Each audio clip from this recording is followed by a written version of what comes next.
Entrenamiento psicológico Jorge Orrego Bravo. Diciembre de 2007, ¿es la imaginación lo que cada uno se imagina? Índice, Modelos de Excelencia, Breve Historia de la Imaginación. El arte de la memoria. Imaginería mnemónica, conversaciones e imagen mental, neurobiología de las representaciones mentales, terapia e imaginación. La analogía narrativa, utilidades de la imaginación, el arte de la creación mental, representaciones mentales y cibernética. Introducción. Si la realidad depende de cómo la miramos, podemos trabajar nuestra mirada, y de este modo alterar las apariencias. No hay aquí ninguna idea de creación, de la nada, que abra un abismo sobre el que el pensamiento racional se vea incapaz de tender un puente. Parte de la grandeza del sujeto, es la capacidad para hacerse dueño de sus representaciones mentales. Tu mente comienza a ser tuya cuando reparas lo mucho que tienes de prestado. En la escuela nos enseña a usar la imaginación, a asociar lo nuevo con lo viejo, para que se evoquen mutuamente, ya sea por similitud o contraste, por cercanía o temporalidad, por contigüidad o contingencia. Ninguno de los libros de este mundo te aportará felicidad, pero secretamente te devuelven a ti mismo. Allí está todo lo que necesitas, sol y luna y estrellas, pues la luz que reclamas habita en tu interior. Ese saber que tanto buscaste en bibliotecas, resplandece desde todas las páginas, puesto que es tuyo ahora. El poema Libros, de Germán Hesse, resume esa alquimia única, difícil de explicar al que no la ha vivido, entre los libros y nuestra interioridad. Vivir esa suerte de éxtasis que comienza con la sensualidad tipográfica y termina en ese lugar lleno de sol, luna y estrellas que tenemos todos dentro, nuestra propia tierra incógnita. Cuando mis amigos psicólogos y coaches de Guatemala me invitaron a preguntarme cómo utilizaba el concepto imaginación dentro de mi quehacer profesional como entrenador psicológico, me di cuenta que no solo utilizaba la palabra imaginación muy poco, sino que también apenas la escuché en mi formación en la facultad como psicólogo, menos en psiquiatría. Quizás estaba escondida tras términos más técnicos y difíciles como representaciones mentales, o constructos cognitivos, o representaciones internas, o experiencia subjetiva, o los sentidos de la mente, o sistemas representativos o modalidades, etc. El ojo de la mente es un término frecuentemente utilizado en la bibliografía neuropsicológica que hace referencia a un mecanismo cognitivo que ve un objeto que se había visualizado previamente pero que no se encuentra presente en el ambiente. Personalmente prefiero el término sentidos de la mente para conceptualizar un mecanismo interno que no solo ve, sino que también oye, siente, huele y saborea el estímulo fenomenal generado intrínsecamente. ¿Conoces el ejercicio de imaginar las gotitas de limón que caen en tu húmeda lengua? ¿Se te llena la boca de saliva con imaginarlo? No es de extrañar que la palabra imaginación no se use mucho en psicología, ya que la psicología como tradición académica nació en un contexto de industrialización y auge de una ética basada en el esfuerzo, que miraba con recelo a la imaginación, a la que asociaba con la mera fantasía improductiva, o con alucinaciones y delirios patológicos, último golpe de gracia a la palabra imaginación, que tenía como antecedentes macabros los manuales de la Inquisición, que señalaban con este mismo término nada menos que al vicio de vicios. Cuando hablamos de imaginación estamos refiriéndonos únicamente a la capacidad de producir y controlar imágenes mentales con un objetivo práctico. No estamos hablando de la fantasía ensoñadora ni del divague natural que eventualmente es agradable tener. Las personas son ricas en experiencia vivida, y solo una fracción de esta experiencia puede ser relatada. Una gran parte de la experiencia vivida queda inevitablemente fuera del relato dominante acerca de las vidas y las relaciones de las personas. Estos aspectos de la experiencia vivida que quedan fuera del relato dominante, constituyen una fuente, llena de riqueza y fertilidad, para crear nuevos guiones vitales. En el entramado social del desarrollo de una persona a lo largo de la vida hay acontecimientos de recursos personales, felices, asombrosos, estimulantes, heroicos y extraordinarios, que son ignorados por aquellos cambios en el tiempo que son básicos y comunes para los miembros de una categoría de estatus y posición social. Los acontecimientos asombrosos incluyen toda la gama de sucesos, sentimientos, intenciones, pensamientos, acciones, etc., que tienen una localización histórica, presente o futura, y que el relato dominante no puede incorporar. Para que esta asignación de significado pueda realizarse, es necesario que las experiencias positivas y olvidadas se organicen en un guión nuevo. Y en este proceso, el imaginar desempeña un papel muy importante. Hoy todo el mundo dentro de las ciencias de la mente conoce que el observador se incluye en el territorio de lo observado, modificando con su acción a lo que observa y a sí mismo. Todo conocimiento es una construcción que está inmersa en una cultura. Por lo tanto, el entrenamiento psicológico eficaz requiere, y es normal que lo haga, discursos múltiples, incluyendo el cultural. Por ejemplo, el discurso espiritual. Para la mayoría, este es un discurso muy poderoso. Sería una miopía terapéutica restarle importancia.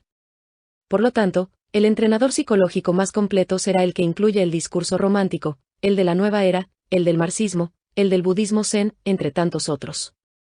El entrenador psicológico debería sentirse cómodo con el lenguaje de la calle, del deporte, del antro y de Lacan o Hegel.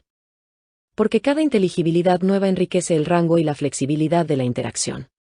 Imaginen, Martin Frost, un escritor de éxito, acaba de publicar un libro cuando decide retirarse a una casa de campo por un tiempo. Al despertarse la primera mañana, Frost descubre sorprendido a una misteriosa y deslumbrante mujer tumbada a su lado. Fascinado con su belleza e inteligencia, Martin se apasiona profundamente por ella y piensa que se ha encontrado con su musa que le va a ayudar a escribir su mejor novela. ¿Quién es esta mujer misteriosa que también conoce su vida y su obra? ¿Será una musa real? ¿Será la Afrodita del mito de Pigmalión, es decir, un ente imaginario, dado vida por el amor de su autor? ¿Es ella un fantasma que se ha deslizado en la vida privada de Martin Frost? Excelente idea de Paul Auster, que consigue narrar de forma bellísima, una emotiva y tierna historia de amor entre un escritor en busca de su obra y una bella y enigmática desconocida, que se le cuela en la casa. El relato fluye con facilidad, impregnando al espectador de sensaciones purificadoras, donde el amor sin condiciones trata de vencer a los miedos y temores de secretos inconfesables. Modelos de excelencia en la versión filosófica y neoplatónica del mito de Pigmalión se encierran significados para nada triviales. El hombre puede y volver a convertirse en el que es. Habría trazado un camino que despierta y une al hombre a su esencia. Es el camino de transiciones que debe experimentar Psique para volver a desposarse con Eros, el amor. Estas mismas enseñanzas afirman que el aspirante forja, con el fuego inmortal que en él mora y con imágenes nacidas en el atanor de su propia alma, un doble luminoso, un testigo permanente del ojo del universo que espera al fin del camino. Una fuente inagotable de virtud, creatividad e inteligencia. Una fuente que emana más y más cuanto más se usa. La Afrodita del mito debe representar un momento especial de la iniciación en que este doble luminoso no es ya más una estatua inanimada, sino que la misma inteligencia invocada no solo en él vive sino que le otorga la vida. Les invito a realizar el siguiente ejercicio de PNL, inventen en su imaginación una escena en que se sienten muy bien, vivan la escena nítidamente, ¿dónde está? ¿Cuándo sucede? ¿Con quiénes está? ¿Qué está haciendo específicamente? ¿Qué se dice? ¿Cómo es el sonido, el volumen, timbre y tono, de su diálogo interno? ¿Cómo son las cosas y el brillo, color y contraste de lo que ve? ¿Cuál es la expresión de su rostro, su respiración, su postura, sus gestos, su contacto visual? ¿Desde dónde ve la escena? ¿Desde sus propios ojos, o viéndose a usted mismo en la película mental? Ahora, mire a su alrededor o piense en una situación particular y registre si nota algún pequeño cambio en cómo percibe. Las representaciones mentales funcionan como lentes que al orientar, simultáneamente filtran lo que percibimos, y moldean los mapas sobre nuestro mundo, nuestras relaciones, e identidad personal. Este proceso se está dando a cada instante. Stephen Covey, en el libro Los 7 hábitos de la gente altamente efectiva, narra cómo una imagen previa forzará la elección de la imagen siguiente, ante una figura de doble percepción. Contiene integradas en un juego de figura y fondo las imágenes de una joven y de una vieja. Si se muestra primero la imagen de una joven, en la imagen de doble percepción, las personas verán indefectiblemente solo a una joven y no a la vieja. Si se muestra primero la imagen de una vieja, en la imagen de doble percepción, las personas verán indefectiblemente solo a una vieja y no a la joven. Si cuando leemos pensamos en imágenes, la idea, o pregunta previa, ¿puede forzar lo que interpretemos en la idea o pregunta siguiente? Si le dices a tu amigo, la verdadera marca de tu reloj Rolex, seguramente no le brillará tanto ni el reloj, ni su envidia. Quizás la oración, el acto religioso por excelencia, que consta de 4 actos lingüísticos fundamentales, se puede conceptuar como un acto de representación o entrenamiento mental. En términos de entrenamiento mental, una oración con buena forma debería estar planteada en términos afirmativos, lo que pedimos debe estar bajo nuestro círculo de influencia personal, especificado el cómo, cuándo, y dónde, y estar medidas las consecuencias de lo que oramos y pedimos en los distintos roles que desempeñamos en la vida. Brevísima historia de la imaginación. Mi querido profesor Sten Erickson decía que en nuestra era científica la magia solo tiene cabida en los libros infantiles. No siempre fue así. A primera vista podríamos creer que el imperio de la magia ocurrió en un remoto pasado, no muy distinto mundo imaginado por Tolkien en El Señor de los Anillos. Al evocar la imagen del mago nos viene a la mente la figura de un Merlín, un anciano de largas barbas y sombrero puntiagudo. Mas el auge de la magia como una práctica aceptada no ocurrió durante la Edad Media, en una era de oscurantismo y superstición. Por el contrario, el cenit de la magia tuvo lugar durante el Renacimiento. En efecto, la magia es parte constitutiva de una época de sofisticación intelectual sin parangón. La historia que todos conocemos va más o menos así: durante los siglos XIV y XV se redescubrió la antigüedad clásica. Italia rompió con el oscurantismo de la Edad Media al revivir a la filosofía y a la literatura clásicas. En política, el humanismo cívico reemplazó a la vetusta escolástica. El libro que sintetiza este movimiento es El Príncipe de Nicolás Maquiavelo, fundador de la nueva ciencia de la política. Esta imagen, como todas aquellas que presentan sencillas estampas, es falsa. Si bien el humanismo cívico terminó por volverse la corriente hegemónica, coexistió por un largo tiempo con movimientos filosóficos alternativos. Otras fuentes de inspiración competían con los emuladores de griegos y romanos. La escolástica no desapareció simplemente del mapa. Las escuelas de derecho también compitieron con las enseñanzas inspiradas en Roma. Y, por último, los valores seculares y cívicos del humanismo se hallaron en competencia directa con la magia. Los horóscopos fascinaban a dignatarios e intelectuales por igual. Las fechas de construcción de palacios e iglesias se escogían de acuerdo al calendario astrológico. Los magos eran personajes cultos, bien conectados y respetados. A primera vista parecería que la ascendencia de la magia en el Renacimiento es una anomalía intelectual. ¿Cómo imaginar una Florencia donde convivían un Leonardo da Vinci y un filósofo mago con una carta astral bajo el brazo? Pero nuestra sorpresa solo es muestra de que la distancia que nos separa de esa época es inmensa. De la magia que se practicaba en el Renacimiento solo nos queda una grosera caricatura, vacía de significado. Como demostró Joe Culianu, el erudito profesor rumano asesinado en la Universidad de Chicago en 1991, la magia de hombres como Giordano Bruno, Pico della Mirandola y Marsilio Ufficino no tenía nada que ver con la noción popular del término. No solo la magia era representativa de la sensibilidad del Renacimiento, sino que, en algunas de sus versiones, es singularmente moderna. La magia de Bruno y otros era una técnica que buscaba manipular a la imaginación. Según Culianu en Eros y la magia en el Renacimiento, la magia es un medio de control sobre el individuo y las masas basado en un profundo conocimiento de los impulsos eróticos colectivos e individuales. Lo podemos reconocer no solo como un ancestro distante del psicoanálisis, sino también, y de manera más directa e importante, de la psicosociología aplicada y de la psicología de masas. El mago del Renacimiento no ha desaparecido, simplemente se ha transformado en personajes tan reconocibles como el agente publicitario, el experto en mercadotecnia y el propagandista. La importancia de la imaginación en la creación de lo real era una idea fundamental en el neoplatonismo renacentista. Las representaciones artísticas de dioses y animales funcionaban como plantillas, que permitían, por ejemplo, que las innumerables estrellas del firmamento se observaran ordenadas en constelaciones con los perfiles creados por el artista en sus estatuas. Estas imágenes creadas con pasión, internalizadas por atracción y luego descubiertas eternas en el firmamento, hacían del adentro de la imaginación y el afuera del mundo una unidad inseparable.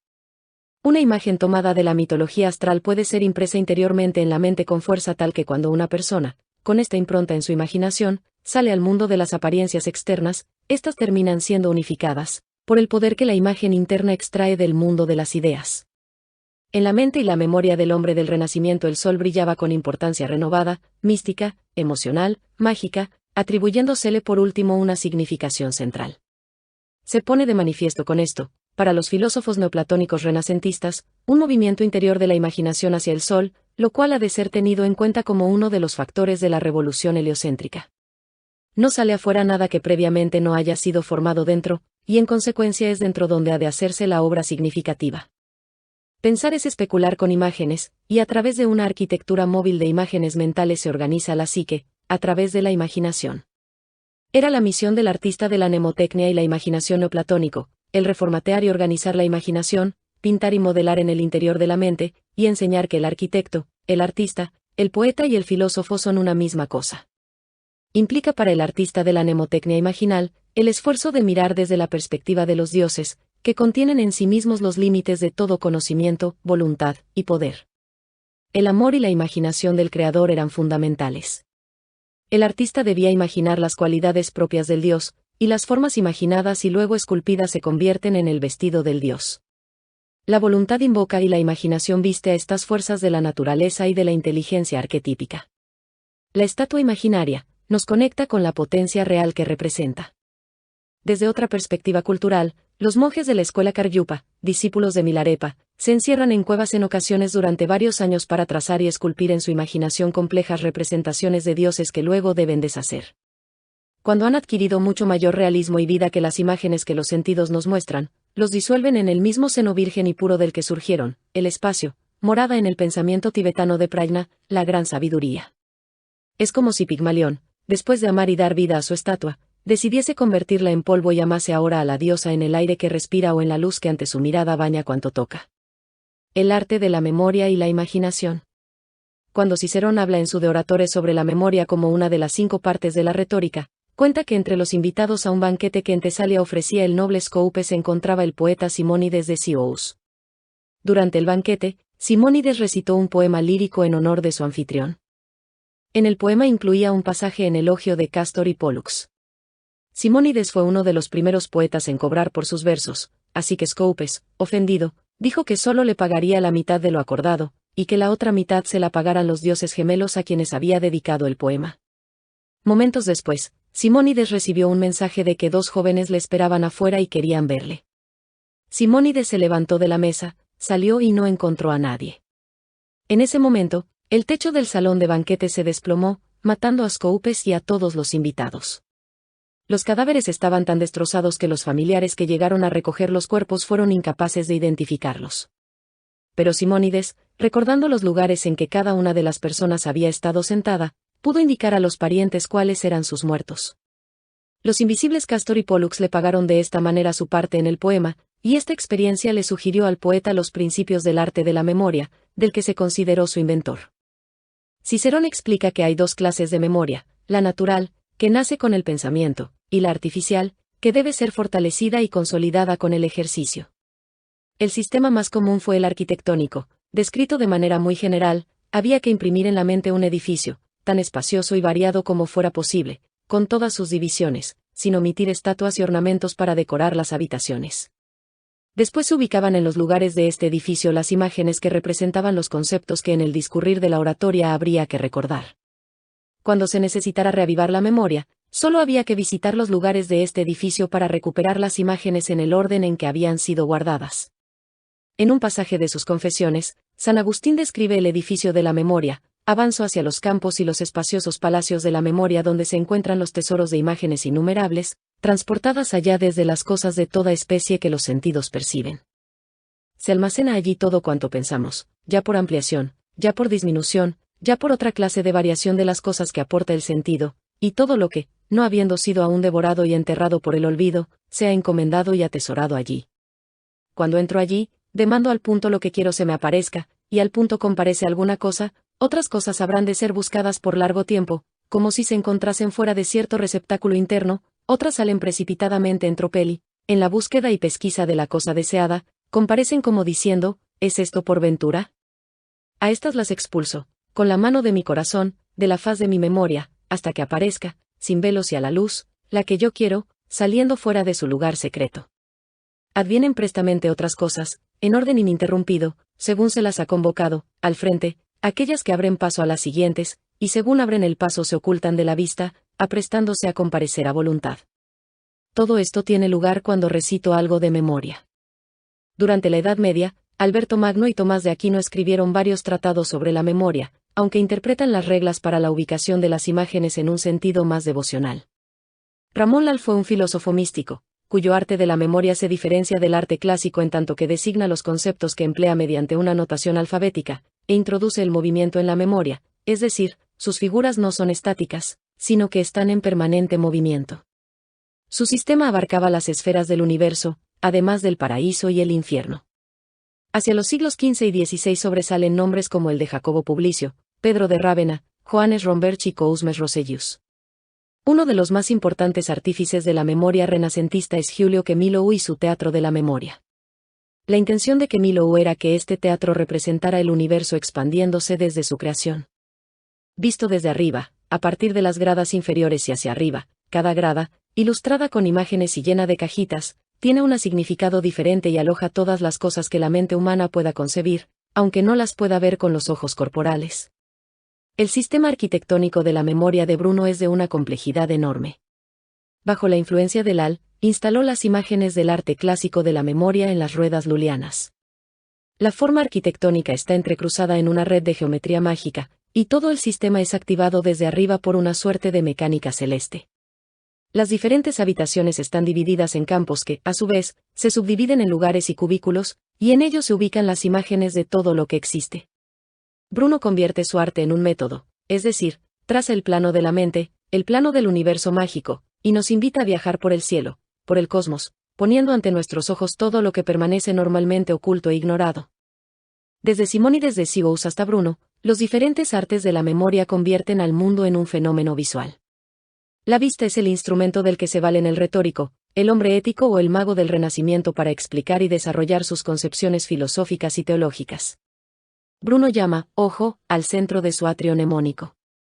Este ojo se puebla de infinitos puntos de vista que se abren al campo del mundo y a la luz, y de las graduaciones de esa luz es de donde salen, aparecen, los diferentes cuerpos y compuestos. Esa luz es la sustancia, dice Bruno, la sustancia invisible por la que aparece todo lo visible en la inmensidad. El principio hermético de la reflexión del universo en la mente como experiencia religiosa es así organizado por Bruno mediante el arte de la memoria, convirtiéndola en una técnica mágico-religiosa para aprender y unificar el mundo de las apariencias por medio de la ordenación de imágenes significativas. La meta de Bruno era fundar en la psique, mediante la organización de estas imágenes significativas, el retorno del intelecto a la unidad, porque el hombre es el gran milagro, su mente es divina.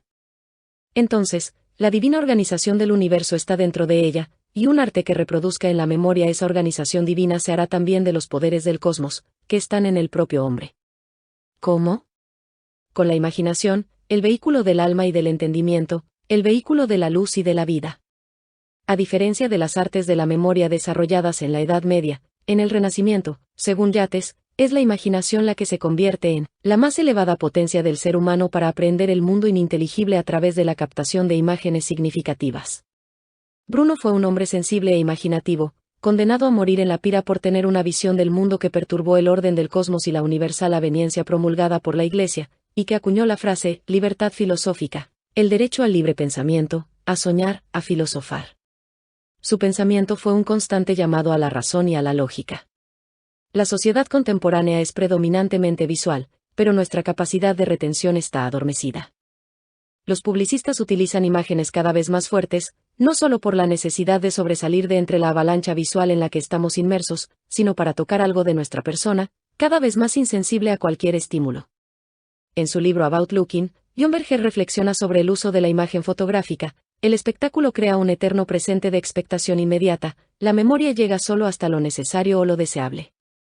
Con la pérdida de la memoria se pierde también la continuidad de sentido y de juicio. La cámara nos libera del acto de tejer nuestra memoria. Retoma asimismo las ideas de Susan Sontag acerca de la sociedad que requiere de una cantidad enorme de espectáculo con el fin de anestesiar en las personas la memoria de las ofensas y los agravios recibidos.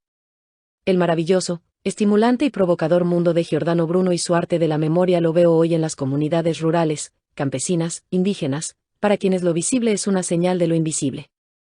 Los filósofos, los poetas, los artistas, los científicos, a través de sus creaciones y descubrimientos, son también artesanos llenos de imaginación, tejedores de nuestra memoria colectiva y universal, que nos recuerdan, como Bruno, que el alma del universo está en cada cosa, no parcial ni fragmentariamente, sino de forma total y completa. El alma del mundo es esa realidad que hace que todo microcosmos sea un macrocosmos. Imaginería mnemónica. Cierro los ojos. Ante mí aparece un edificio. Me dirijo hasta él por un camino de piedra. Llego ante su puerta. La abro. Un pasillo me lleva a una espaciosa sala circular en la que hay 12 puertas. Me dirijo hacia la primera de la izquierda y entro. Me encuentro ante una habitación soleada en la que encuentran 12 altares de mármol. Me dirijo al primero. Subo unos escalones y miro lo que hay. La superficie está dividida en 10 espacios. En cada uno de ellos hay un objeto diferente. Los otros altares tienen estructuras similares y contienen diversos objetos. Salgo de esa habitación y me dirijo a la siguiente. La sala es diferente, también espaciosa, pero decorada con otros colores. En ella hay varias estatuas que representan personajes y acciones. Luego voy a la tercera sala. Está llena de pinturas representando escenas diversas. Termino mi paseo por el edificio. He recorrido todas las salas. Un mundo poblado de objetos en el que cada uno de ellos significa algo. Todos son signos que me hacen recordar algo. He sido yo el que los ha puesto en esos lugares. Su orden no es aleatorio. Constituyen unidades complejas de significación, son frases construidas con objetos. Cada una de esas imágenes, esculturas, pinturas, etc., representan una parte de aquello que debo recordar. Existe una memoria de cosas y otra de palabras. La primera almacena acciones y situaciones, es decir, lo que he hecho o lo que debo hacer. El segundo tipo, el más complejo, traduce las palabras a imágenes para recordar cualquier tipo de texto. Y puedo seguir infinitamente creándole pasillos y ramas al laberinto mnemónico. Me introduje dentro del cuadro de una gruta, colgado en la tercera sala, un mundo que al igual que las casas de las hadas, era más grande por dentro que por fuera. Las antorchas que aparecieron en mis manos iluminaban la escalerilla que parecía introducirme al averno, y el techo, cada vez más bajo, daba lugar a babosas filtraciones. Más abajo, una galería horizontal a cuyos lados se abrían puertas pequeñas, enrejadas. Continuó mi descenso por lugares aún más lóbregos. La base del Palacio de los Dogos era un dédalo de pasadizos y celdillas, cegadas algunas por derrumbes. Vi comunicaciones secretas con los salones superiores, desde donde los nobles invitados a las fiestas bajaban a insultar y torturar. A presos tan excepcionales, como a mí, nos ubicaban en grutas socavadas en el fondo de los canales marinos, eternamente sombríos y llenos de víboras, escuerzos, arañas y escorpiones. Allí se escuchaba el ruido de las olas y las corrientes, velado pero audible, que tornaba locos a varios de los que no podían oír otra cosa, sumidos en la oscuridad absoluta, durante los varios años que precedían a la muerte. Más abajo, un túnel tortuoso e inundado me condujo hasta la puerta de una celda. Ya me encontraba a 20 en pies. Bajo el nivel del mar que cerca y lejos me encuentro del final. Crear puertas dimensionales. En principio en una arquitectura mnemónica no hay límites para las cosas que se pueden guardar de manera organizada, alrededor del concepto central y radiante. Puedes imaginar un espacio ya sea real o imaginario. Este puede tener, por ejemplo, una puerta, ventana o hendidura, que comunique a un túnel que te lleve a un nuevo lugar. Mejor empezar por imaginarios y luego a uno real. Un ejemplo, imagina tu habitación y que si entras por la puerta apareces en la calle, vas a una alcantarilla, penetras y apareces en un túnel. Cuando sales apareces en China. Después regresa hacia atrás volviendo al punto de origen y recuerda siempre cierra las puertas que has abierto. Esto es muy importante y esencial. Nunca dejes una puerta abierta ni retrocedas. Cuando penetras en otros mundos abres puertas a otras dimensiones mnemónicas. No permitas que en él pueda entrar una entidad mnemónica que no desees que lo haga. Este consejo se parece al que dice en Técnicas de Estudio, que cuando leas no retrocedas sobre lo leído, antes de terminar el párrafo entero. No ir retrocediendo, esto no respeta la forma de asimilar del cerebro. Según la opinión construccionista, la magia en el mejor de los casos no modifica la realidad fáctica sino la redefine mediante procesos comunicativos que cambian nuestras interpretaciones de esta. La magia no actúa directamente sobre el mundo sino sobre nuestras concepciones de este. Los eventos que genera no son materiales sino mentales y sociales, los cambios que produce no son fácticos sino cognitivos, pero ellos transforman efectivamente nuestro mundo y resemantizan la realidad. La eficacia simbólica de la magia no hace sino revelar con especial intensidad cómo nuestra vida se inscribe y desenvuelve en el lenguaje, el que es tanto sistema de modelización primario, como dominio cognitivo específico de hombre. Publicistas, psicólogos, psicoanalistas, ideólogos, vendedores, videntes, mentalistas, espiritistas, astrólogos u ocultistas, los agentes mágicos sociales y populares son operadores de cambios cognitivos y conductuales. Su método de intervención son los ritos y las imágenes. En ellos, su poder se verifica y somete a prueba en la capacidad de resolver los problemas de los clientes con los principios comunicativos que los agentes emplean en los procesos de intervención ritual, en términos constructivistas. Su poder reside en su eficacia simbólica. Existe, quizás más hoy más que ayer, la íntima conexión entre poder, imagen y condicionamiento de la voluntad. Las imágenes de los artistas, publicistas y guionistas, es decir, marcas, iconos y fábulas dramáticas del cine, televisión, revistas ilustradas, son la materia prima con la que el legislador y el poder económico moldea al ciudadano. Conversaciones e imaginación. Una relación interpersonal deficiente, por ejemplo, no tiene que ver solo con la actividad que se realiza en esa relación, sino también con el criterio y juicio que hacemos de ella. Unos integrantes diferentes, con una actividad similar, podría tener un juicio diferente. La opinión se emite observando las conductas a las cuales éste se refiere. Al hacerlo, siempre operamos al interior de algún juego organizacional que posee determinados estándares desde los cuales las actividades y acciones de los individuos se enjuician, influenciada por patrones mediáticos culturales. Al decir de Rafael Echeverría, los seres humanos viven, en conversaciones, viven al interior de las historias que construyen para otorgar sentido a sí mismos y al mundo que los rodea. Es desde la actividad de inventar historias que desarrollamos una visión de futuro. También es a través de la invención de historias que desarrollamos el trasfondo que dará sentido a desafiar el presente y a realizar acciones. La acción ocurre desde el entramado de historias que le confieren a tal acción su sentido. Al estar en conversación, los integrantes del juego entran en un proceso de transformación mutua. Sus historias se entremezclan.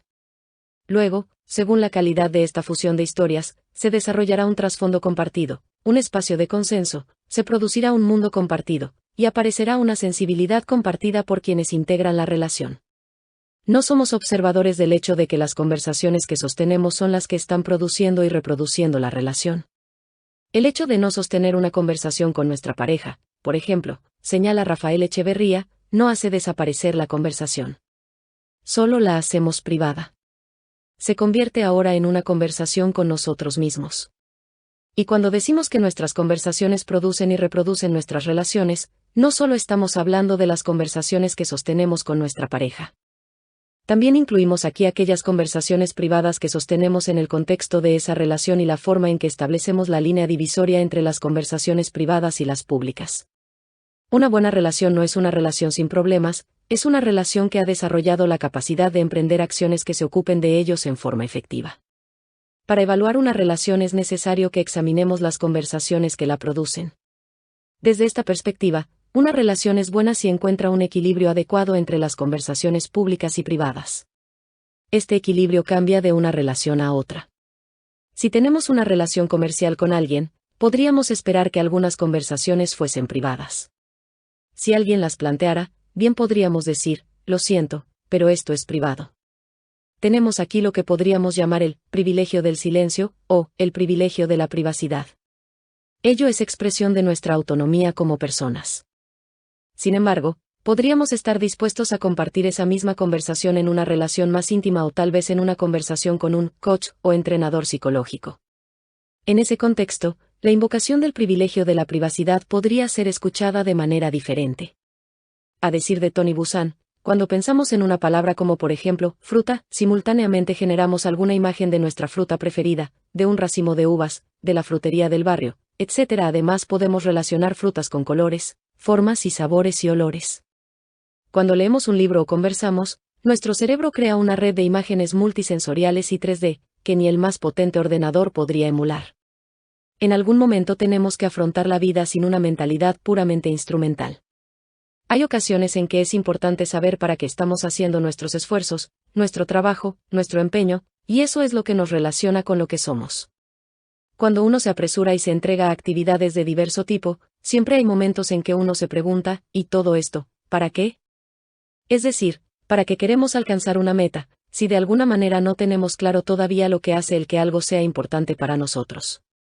Nuestro sistema educativo forma personas atareadas, eficaces, llenas de conocimientos puntuales, pero tal vez incapaces de una reflexión general acerca de su propia condición, de su propio ser, del vínculo que las une con los demás seres, del sentido que tiene la comunidad humana sobre la Tierra.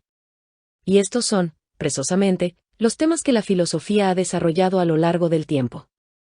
Neuroimagen de la imaginación. Al momento de imaginar el aspecto de un desconocido, simplemente las células neuronales le asignarían características de personas que conocemos o hemos visto alguna vez. Aunque si yo le pido que se describa a usted mismo, lo más probable es que lo haga con palabras. Todo indica que el proceso cognitivo que lo lleva a conocerse es visual, no verbal. Cuando usted dice, soy un cascarrabias, casi seguro que se está viendo patear al gato o peleando con sus compañeros de trabajo. Los trabajos de Turner y Carver en la década del 70 sugieren que el hombre autoconsciente utiliza exclusivamente la imaginación como medio de introspección. En otras palabras, no nos conocemos si no somos capaces de vernos mentalmente. Falsos recuerdos. Según Joel Swartz en la Universidad de Washington, cerca de una tercera parte de los sujetos expuestos a una falsa impresión que describe una visita a Disneylandia, después aseguraron que el acontecimiento les había ocurrido a ellos. Los investigadores Jackie Pickrell y Elizabeth Loftus presentaron una impresión falsa de mercadotecnia que describía una visita a Disneyland y cómo, ahí conocieron y saludaron de mano a Bugs Bunny. Bugs es un personaje de la Warner Brothers, por lo tanto no puede ser encontrado en Disneylandia. Lo que es alarmante acerca de este estudio es que sugiere que tan fácil una memoria falsa puede ser creada, dijo Pickrell, un estudiante de doctorado en psicología de la UW. Maxwell Maltz sugirió que una experiencia sintética imaginada con suficiente detalle no podía ser distinguida de una experiencia real. Existe una buena razón para que profesionales del cuidado de salud se cuiden contra los implantes de memorias falsas, pero también pueden ser estas una razón terapéutica para ignorar la guardia y, con el permiso del cliente, deliberadamente, encontrar, descubrir, implantar y o crear una nueva experiencia positiva. Cuando uno piensa en esto, la hipnosis por lo regular es lo que hace. El futuro es el pasado tanto si se recuerda el pasado como si se imagina el futuro. El cerebro usa las mismas regiones cerebrales. El cerebro humano parece que es capaz de planificar el curso de los acontecimientos futuros imaginando que tienen lugar en el pasado. En nuestra vida diaria probablemente pasamos más tiempo planificando lo que vamos a hacer después o al día siguiente que recordando hechos pasados. Ver e imaginar son lo mismo para el cerebro. Con los ojos cerrados, imagínese una cara familiar o un lugar. Mirando datos del cerebro en funcionamiento, un investigador del Massachusetts Institute of Technology puede leer su mente. Mientras parecería que existe una gran diferencia entre mirar un rostro o lugar real e imaginarlo, la diferencia no es muy grande para nuestro cerebro. De hecho, las dos acciones diferentes crean patrones de respuesta muy similares. Una investigación, publicada en el Journal of Cognitive Neuroscience, demuestra que utilizamos la misma maquinaria cerebral cuando miramos activamente y cuando simplemente imaginamos, dice Nancy Cambiser, profesora asociada de Ciencias Cognitivas y Neuronales del MIT. Los profesores Cambiser y Kathleen O'Craven del Rathman Research Institute de Toronto utilizaron equipos de alta tecnología para obtener imágenes cerebrales para demostrar que una parte de la corteza es usada cuando vemos o pensamos en rostros, y otra región cortical diferente es usada durante la percepción y la imaginación de lugares. Estos descubrimientos fortalecen la evidencia de que la imaginación y la percepción comparten mecanismos de procesamiento en común y demuestra que las regiones cerebrales específicas activadas durante la imaginación mental dependen del contenido de la imagen visual, dice el profesor Cambiser. ¿Una mente en blanco? Mientras que estudios anteriores habían sugerido que mirar con el ojo de la mente involucraba los mismos mecanismos que la percepción visual, todavía no se había logrado probar. Uno de los problemas es, ¿pueden los investigadores asegurarse que los sujetos no están formando una imagen mental de algo? Una forma de abordar el problema es proponerles a los sujetos que descansen antes de la parte de imaginación del experimento. ¿Pero qué se hace mientras se descansa? Uno imagina mentalmente, dice el profesor Cambiser. Rostros y lugares. Hace varios años, el profesor Cambiser y sus colegas identificaron una parte del cerebro llamada área del lugar parahipocampal, que responde fuertemente a las imágenes de escenas interiores y exteriores pero no responde a los rostros. Otra región llamada área del rostro fusiforme responde fuertemente cuando los sujetos miran fotos de rostros y débilmente cuando miran otras imágenes. Utilizando esta información, los investigadores analizaron los resultados donde los sujetos miraban fotos de lugares o rostros donde habían sido indicados que construyan, con los ojos cerrados, una imagen mental de los mismos rostros y lugares. Los datos resultantes revelaron una similitud sorprendente entre las regiones activadas durante la imaginación mental y la percepción visual. Luego compararon la magnitud de la respuesta de las imágenes visuales y las mentales. En cada caso, los resultados eran mayores para la percepción visual que para la mental. Terapia e imaginación. Kelly propone la terapia de rol fijo, una técnica basada en un importante concepto de su teoría como es el concepto de asunción de roles. Asumir un rol consiste en ver el mundo a través de los constructos cognitivos de otra persona y guiar la conducta mediante este nuevo sistema de constructos. Ahora bien, si asumimos el rol de la persona que queremos ser, es decir, si nos comportamos como la persona que queremos ser, acabaremos siendo dicha persona que queremos ser. Por ejemplo, A base de fingir ser una persona extravertida llegará el día en que en verdad se será una persona extravertida. Dentro de la terapia de rol fijo, en la fase inicial de diagnóstico se evalúan los constructos y problemas actuales del sujeto, y se conviene con la inadecuación de los constructos y la conveniencia de reconvertirlos. Ya en la siguiente fase, entre el entrenador psicológico y el sujeto se diseña un nuevo modo de funcionar, que es lo que se denomina rol fijo, adecuado a las posibilidades del sujeto y que éste debe poner en práctica. Durante esta fase de diseño de papeles se han de especificar todos los detalles que el sujeto va a desarrollar en la vida real, hasta detalles triviales como comida, libros que se leen, forma de vestir, etc., pudiendo servir la propia clínica para los primeros entrenamientos de role-playing. Una vez definidos los papeles y garantizado que el sujeto pueda cumplirlos, este sale al escenario de la vida real. La siguiente sesión se centra en la supervisión de la ejecución del sujeto. En definitiva, el procedimiento se hace semejante a la supervisión de una investigación, donde el entrenador psicológico hace el papel de director, analizando la teoría del paciente, reformulando las partes erróneas y dirigiendo experimentos cruciales, cuyos resultados se analizan después con él. Si te comportas como la persona que quieras ser, terminarás siéndolo. Esta afirmación puede ser entendida desde dos puntos de vista diferentes. Si por comportamiento se entiende el conjunto de la actividad de la persona, entonces la frase es obvia, ya que, efectivamente, ser es hacer. Si por comportamiento se entiende el conjunto de actividades visibles y públicas, entonces la frase se convierte en, si reproduces la conducta abierta de la persona que deseas ser, terminarás reproduciendo también su conducta encubierta. Lo cual es también una muy interesante afirmación que no tendría problema en suscribir el conductismo. Al final, la bondad de las terapias cognitivas va a depender de la cantidad de principios conductuales que de una forma más o menos enmascarada incorporen. La terapia de rol fijo de Kelly es un excelente ejemplo de una terapia conductual, y bastante sensata, por cierto, envuelta en un ropaje conceptual superfluo e innecesario para explicar sus efectos terapéuticos. Incorpora como factor decisivo prácticas efectivas y guiadas del sujeto en el mundo, aunque los principios conductuales pueden reconstruirla de una forma más parsimoniosa y potente a sus propias categorías, y no viceversa. La analogía narrativa. Los investigadores en ciencias sociales se interesaron por la analogía textual después de observar que, si bien una manifestación del comportamiento se produce en el tiempo, de modo tal que cuando se le presta atención ya no se está dando, el significado que se adscribe a ese comportamiento se prolonga en el tiempo. Fue esta adscripción de significado lo que llamó la atención de los investigadores que, en su esfuerzo por entenderla, apelaron a la analogía del texto. Esto permitió considerar la interacción de las personas como la interacción de los lectores respecto de ciertos textos. Esta analogía hizo también posible concebir la evolución de las vidas y las relaciones en términos de lectura y escritura de textos, en la medida en que cada nueva lectura de un texto es una nueva interpretación de este, y por lo tanto, una nueva forma de escribirlo. Los expertos en ciencias sociales llegaron a la conclusión de que no podemos tener un conocimiento directo del mundo, y que todo lo que las personas saben de la vida lo saben a través de la experiencia vivida. Esta propuesta llevó a la formulación de nuevos interrogantes. ¿Cómo organizan las personas su bagaje de experiencias vivida? ¿Qué hacen con esta experiencia para darle un significado y explicar así sus vidas?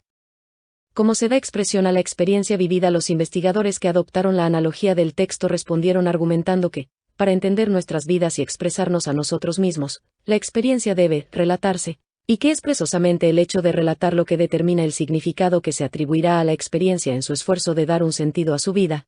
Las personas se enfrentan con la tarea de organizar su experiencia de los acontecimientos en secuencias temporales, a fin de obtener un relato coherente de sí mismas y del mundo que las rodea. Las experiencias específicas de sucesos del pasado y del presente, y aquellas que se prevé ocurrirán en el futuro, deben estar conectadas entre sí en una secuencia lineal, para que la narración pueda desarrollarse. Se puede decir que esta narración es un relato, o una autonarración. El éxito de esta narración de la experiencia da a las personas un sentido de continuidad y significado en sus vidas, y se apoyan en ella para ordenar la cotidianeidad e interpretar las experiencias posteriores. Puesto que todos los relatos tienen un comienzo, un medio y un fin, la interpretación de los eventos actuales está tan determinada por el pasado como moldeada por el futuro. Al exponer su estudio de los relatos etnográficos de los indígenas norteamericanos Brunner, la interpretación de sus actuales circunstancias vitales cambió radicalmente con la generación de un nuevo relato, que propondría una historia y un futuro alternativos. Utilidades de la imaginación. Proponemos que la imaginación sirve a un número de funciones ejecutivas y a otras no ejecutivas, incluyendo funciones en el desarrollo cognitivo, adquisición y mejora de habilidades, comportamiento, ensayos, teoría de las funciones de la mente, creatividad, reducción de la ansiedad y escape de la realidad inmediata. Cada una de ellas se discute a continuación. Desarrollo cognitivo. La imaginación puede desempeñar un papel importante en el desarrollo cognitivo. Esto ha sido destacado por cierto número de científicos sociales, el más notable del siglo XX es el trabajo de Piaget. Las creencias populares nos permiten creer que los niños invierten una mayor cantidad de tiempo imaginando que los adultos, lo que demuestra su importancia en el desarrollo. Sin embargo, no conocemos estudios que hayan intentado cuantificar la cantidad de tiempo dedicada a la imaginación entre grupos de la misma edad. Adquisición y mejora de habilidades. Datos en la bibliografía indican que el funcionamiento y la práctica de la imaginación de una habilidad motora específica puede mejorar el funcionamiento de esa habilidad en la vida real. Esto se ha propuesto en atletas, cirujanos y músicos. Se piensa que la mejora en el funcionamiento de una habilidad es secundario a la reorganización de las redes del cerebro responsables de esa habilidad particular. Así, se sugiere que la imaginación puede afectar a la plasticidad del cerebro, la cual puede dar testimonio del enorme poder que tiene la imaginación. Recientemente, también se ha propuesto el entrenamiento motor de las imágenes como una posible modalidad para mejorar la recuperación motora después de un ictus, aunque se necesita investigar más en relación a este punto. Ensayo de comportamiento.